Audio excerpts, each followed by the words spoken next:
Hi friends, இஷ்டமா சமைக்கலாம் சேனலுக்கு மீண்டும் உங்களை வரவேற்கிறேன். இன்னைக்கு கேரளாவோட ரொம்ப ஃபேமஸான ரெசிபி களத்தப்பம் தான் எப்படி செய்யறதுன்னு பார்க்க போகிறோம். இதில் அரிசி, வெல்லம், தேங்காய்லாம் சேர்த்து பண்ணுறதுனால ரொம்ப ஹெல்த்தியான ஸ்நாக் ரெசிபியாகவும் இருக்கும். இது வரைக்கும் இஷ்டமா சமைக்கலாம் சேனலை சப்ஸ்கிரைப் பண்ணிக்கலனா சப்ஸ்கிரைப் பண்ணிக்கோங்க. டெய்லி நான் போடுற வீடியோஸ் உடனுக்குடனே நோட்டிஃபிகேஷன் வர பெல் ஐக்கான் ப்ரெஸ் பண்ணிக்கோங்க. பவுலில் 1 டம்ளர் பச்சரிசி எடுத்துக்கலாம். நான் ரேஷன் பச்சரிசி தான் யூஸ் பண்ணியிருக்கேன். அரிசி ரொம்ப அளவுக்கு தண்ணி ஊற்றிட்டு கொஞ்சமாக கல்லுப்பு போட்டு பச்சரிசியை நல்லா கழுவி எடுத்துக்கணும். ரேஷன் பச்சரிசிங்கிறதுனால ஒரு 4லேருந்து 5 முறை நல்லா கழுவி எடுத்துகிட்டு வந்துடணும். தண்ணி நல்லா கிளியராக இருக்கணும். அது வரைக்கும் நல்லா கழுவிட்டு அரிசியை ரொம்ப அளவுக்கு தண்ணி ஊற்றி ஒரு 3 மணி நேரம் ஊற வச்சிடலாம்.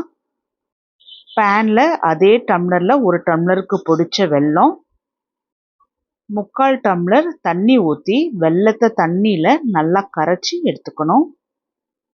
வெல்லம் நல்லா பொடிச்சிருக்கிறதுனால ரொம்ப சுலபமாகவே கரைஞ்சி வந்துடும். அப்படியே டிஸ்டர்ப் பண்ணாமல் விட்டுடலாம். 3 மணி நேரம் ஆயிடுச்சு. அரிசியும் நல்லா ஊறி வந்திருக்கு. அரிசியை தண்ணியிலேருந்து வடித்து எடுத்துட்டு மிக்ஸி ஜாரில் போட்டுடலாம். அரிசியில் அதிகமாக தண்ணி ஊற்ற வேண்டாம். கொஞ்சமாக தண்ணி சேர்த்து நல்லா நைஸாக அரிசியை அரைச்சி எடுத்துகிட்டு வந்துடலாம்.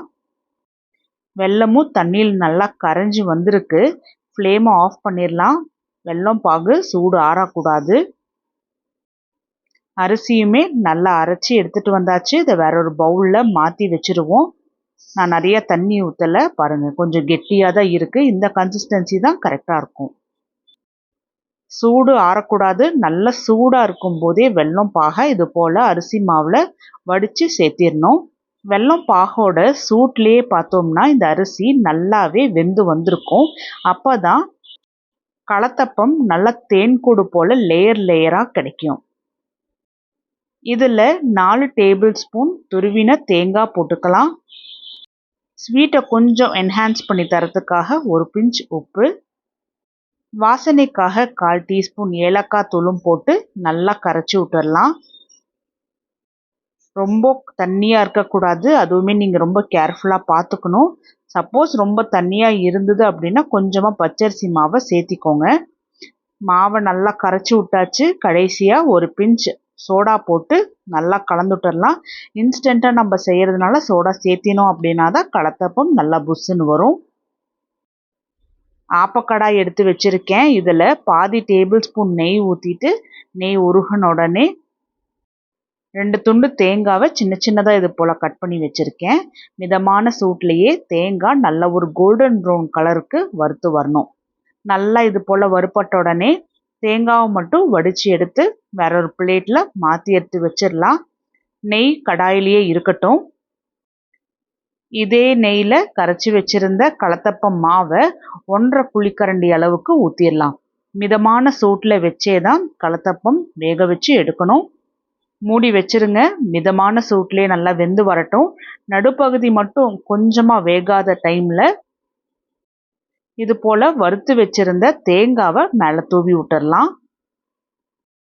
அதுக்கப்புறமா மூடி வச்சு நல்லா வேக வச்சு எடுத்துருவோம். நல்லா வெந்த பிறகு பாருங்கள் நல்லா புஷ்ஷுன்னு சாஃப்டாக இருக்குது. இதை கடாயிலிருந்து எடுத்து வேற ஒரு பிளேட்டில் மாற்றி எடுத்து வச்சுருவோம். திரும்பவும் அதே கடாயில் 1/2 குழிக்கரண்டி அளவுக்கு மாவு ஊற்றிடலாம். இதே போல் எல்லா மாவுலேயுமே களத்தப்பம் ரெடி பண்ணி எடுத்துடலாம். நமக்கு ஸ்நாக்ஸ் சாப்பிடணுன்னு தோணும் போதாக இருக்கட்டும், இல்லை குழந்தைங்க ஸ்கூல்ட்டு வரும்போது இது போல் நல்ல ஹெல்த்தியான ஸ்நாக்ஸ் செஞ்சு கொடுங்க. ரொம்ப விரும்பி சாப்பிடுவாங்க. வெல்லம் பாகு நல்லா சூடாக ஊற்றினால அரிசி மாவு நல்லா வெந்திருக்கு. அதனால் பாருங்கள் எந்த அளவுக்கு நல்லா தேன்கூடாட்டம் வந்திருக்குன்னு. இதுதான் பர்ஃபெக்டான பதம். நீங்களும் நான் இந்த வீடியோவில் சொன்னது போலவே களத்தப்பம் செஞ்சு பார்த்துட்டு எப்படி வந்துச்சுன்னு எனக்கு கமெண்ட் பண்ணுங்கள். இந்த வீடியோ உங்களுக்கு பிடிச்சிருந்தா லைக் பண்ணுங்கள். உங்கள் ஃப்ரெண்ட்ஸ் எல்லாத்துக்கும் ஷேர் பண்ணுங்கள். இஷ்டமாக சமைக்கலாம் சேனலுக்கு சப்ஸ்கிரைப் பண்ணிக்கோங்க.